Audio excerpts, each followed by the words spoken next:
Shri T P Ramakrishnan മറ്റൊരു കാര്യം കൂടി ചോദിക്കുന്നത്, അതായത് ഈ PM ശ്രീയുമായി ബന്ധപ്പെട്ട കാര്യമാണ്. ആ PM ശ്രീയുമായി ബന്ധപ്പെട്ട കാര്യത്തിൽ അവസാനം CPIക്ക് CPM വഴങ്ങേണ്ടി വന്നു എന്നുള്ളതൊരു യാഥാർത്ഥ്യമാണ്. പക്ഷേ CPI കാര്യത്തിൽ എതിർപ്പ് ഉന്നയിക്കുമെന്നും ഇതിങ്ങനെയൊക്കെ സംഭവിക്കുമെന്നും അറിയാമായിരുന്നു. പക്ഷേ ഇപ്പോൾ ഒരു വഴക്കമുണ്ടായത് അത് ഈ തെരഞ്ഞെടുപ്പ് മുന്നിൽ കണ്ടുകൊണ്ടാണ് എന്ന് പറഞ്ഞാൽ അത് ശരിവെക്കണ്ടേ?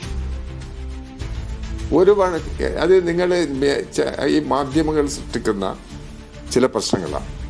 CPIയുടെ സംസ്ഥാന സെക്രട്ടറി ഈ പ്രശ്നങ്ങളിൽ എല്ലാ തരത്തിലും വ്യക്തത വരുത്താവുന്ന നിലയിൽ അദ്ദേഹം പ്രതികരിച്ചു കഴിഞ്ഞിട്ടുണ്ട്. മാധ്യമങ്ങളുടെ അജണ്ട നടപ്പിലാക്കാനാണ് ശ്രമിക്കുന്നത്. ചില മാധ്യമങ്ങൾ അജണ്ട നടപ്പിലാക്കാനാണ് ശ്രമിക്കുന്നത്. ഇവിടെ ഗവൺമെന്റ് ഇപ്പം കേന്ദ്രത്തിന് കത്തയക്കുന്ന ഒരു പ്രശ്നമാണല്ലോ വിവാദം ഉണ്ടാക്കിയിട്ടുള്ളത്. അതിന്റെ നിയമപര ഉപദേശങ്ങൾ പൂർത്തീകരിച്ച് അതിന്റെ നടപടികൾ ആ നിലയിൽ സ്വീകരിക്കുമെന്ന് ഗവൺമെന്റ് വ്യക്തമാക്കിയിട്ടുള്ളതാണ്. ഗവൺമെന്റ് ആ നിലപാട് സ്വീകരിക്കുകയും ചെയ്തിട്ടുണ്ട്. അതെല്ലാവർക്കും ബോധ്യമുള്ള കാര്യമാണ്. ഇടതുപക്ഷ ജനാധിപത്യ മുന്നണി ഗവൺമെന്റിന്റെ രാഷ്ട്രീയ നിലപാടിന്റെ സമീപനം തന്നെയാണിത്. അപ്പൊ അത് ആ നിലയിൽ ആണ് കൈകാര്യം ചെയ്തു പോകുന്നത്. അതെല്ലാവർക്കും അറിയാവുന്ന കാര്യമാണ്. CPIക്ക് കാര്യത്തിൽ CPMO CPIയോ തമ്മിൽ ഒരു ഭിന്നതയുടെ പ്രശ്നവും ഈ പ്രശ്നത്തിൽ ഉദിക്കുന്നില്ല. നല്ല യോജിപ്പോടുകൂടി തന്നെ ഞങ്ങൾ കമ്മ്യൂണിസ്റ്റ് പാർട്ടികൾ എന്നുള്ള നിലയിൽ ഇടതുപക്ഷ ജനാധിപത്യ മുന്നണി എന്നുള്ള നിലയിൽ യോജിച്ച് മുമ്പോട്ട് പോകുന്നുണ്ട്.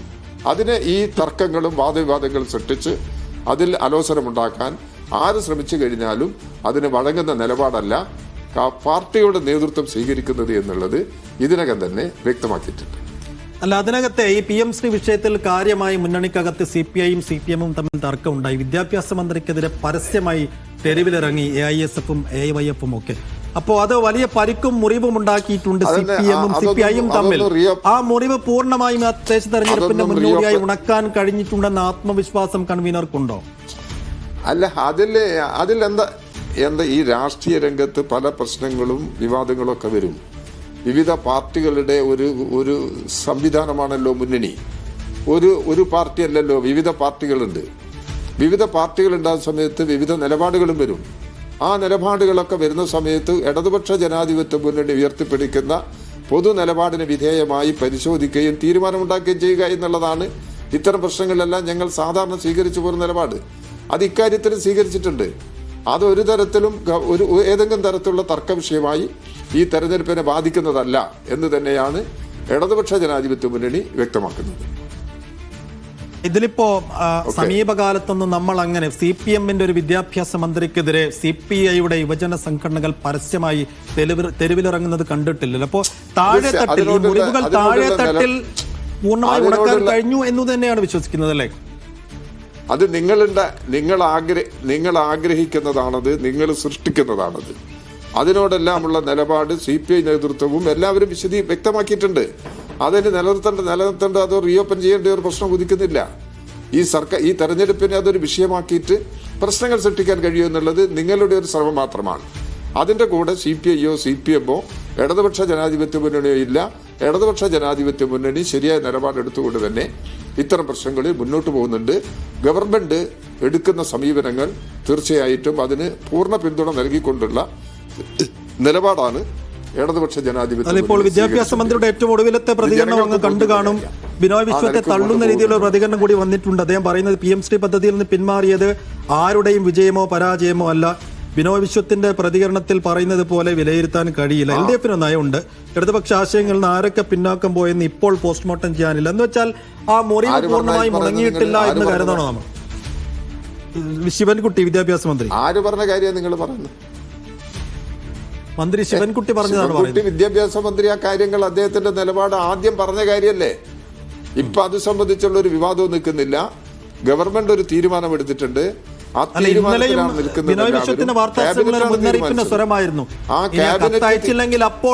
അങ്ങനെയാണെങ്കിൽ ക്യാബിനറ്റാണ് തീരുമാനിച്ചത്. നിങ്ങൾ വെറുതെ വിവാദങ്ങൾ ഉണ്ടാക്കണ്ട. ഞാൻ ആ വിവാദത്തിന്റെ ഒരു പ്രശ്നത്തിലും ഞാൻ നൽകുന്നില്ല. ശരി, ഞാൻ വേറൊരു കാര്യം ചോദിക്കട്ടെ. ഇടതുപക്ഷ ജനാധിപത്യ മുന്നണി ഗവൺമെന്റ് ഈ പ്രശ്നത്തിൽ ഞാൻ പറയുന്ന തീർത്തുകൾക്ക് ഇടതുപക്ഷ ജനാധിപത്യ മുന്നണി ഗവൺമെന്റ് ഒരു നിലപാട് ഈ പ്രശ്നത്തിൽ സ്വീകരിച്ചിട്ടുണ്ട്. ആ നിലപാടിലാണ് നിൽക്കുന്നത്. ഇടതുപക്ഷ ജനാധിപത്യ മുന്നണിയും ഗവൺമെന്റും ആ നിലപാടിലാണ് നിൽക്കുന്നത്. ആ നിലപാടിന്റെ അടിസ്ഥാനത്തിലാണ് ഇപ്പം കേന്ദ്രത്തിന് കത്തയച്ചിരിക്കുന്നത്. അതിന്റെ അപ്പുറത്തുള്ള ഒരു നിലപാടിലേക്കൊന്നും ഇടതുപക്ഷ ജനാധിപത്യ മുന്നണി പോകുന്നില്ല. നിങ്ങൾ പറഞ്ഞ എന്തെങ്കിലും പ്രത്യേക പരാമർശം ഉണ്ടെങ്കിൽ അത് ഞാൻ എന്റെ ശ്രദ്ധയിൽപ്പെട്ടിട്ടില്ല. അത് പരിശോധിച്ച ശേഷമേ പറയാൻ പറ്റുള്ളൂ. ശരി. 5 മിനിറ്റ് മുമ്പ് മാത്രം വന്നൊരു പ്രതികരണമാണ്. ഞാൻ ചോദിക്കുന്ന TP അങ്ങ് തുടക്കത്തിൽ സൂചിപ്പിച്ചു LDF-ൽ കാര്യമായ ഒരു പ്രശ്നവുമില്ല, മുന്നണി ഞാൻ നിർത്തി എനിക്ക് വേറെ പരിപാടി ഒറ്റ കാര്യം കൂടി ഇന്നലെ RJD പറഞ്ഞത് JDS-ന് നൽകുന്ന പരിഗണന RJD-ക്ക് നൽകുന്നില്ല എന്ന്. ആ ഒരു ആരോപണത്തിൽ വാസ്തവമുണ്ടോ? MP ശ്രേയംസ് കുമാറിന്റെ പ്രതികരണത്തിൽ വാസ്തവമുണ്ടോ? അങ്ങനെ JDS-നോട് നൽകുന്ന പരിഗണന മുന്നണിക്കകത്ത് ഇടതുപക്ഷ ജനാധിപത്യ മുന്നണി ചർച്ച, സീറ്റ് ചർച്ചകളെല്ലാം താഴെ നിലവാരത്തിൽ നടന്നുകൊണ്ടിരിക്കുകയാണ്. ഒരു തർക്ക പ്രശ്നങ്ങളും ഞങ്ങളുടെ മുമ്പിൽ വന്നിട്ടില്ല.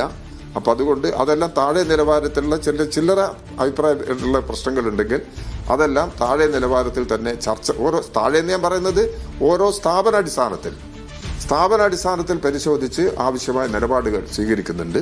അതിൽ മുന്നണിയുടെ നേതൃത്വം താഴെയുള്ള പഞ്ചായത്തോ അല്ലെങ്കിൽ തദ്ദേശ സ്വയംഭരണ സ്ഥാപനാടിസ്ഥാനത്തിലുള്ള രാഷ്ട്രീയ പാർട്ടികളെ സഹായിക്കുകയും ചെയ്യുന്നുണ്ട്. അത്രയേ കാര്യത്തിലുള്ളൂ.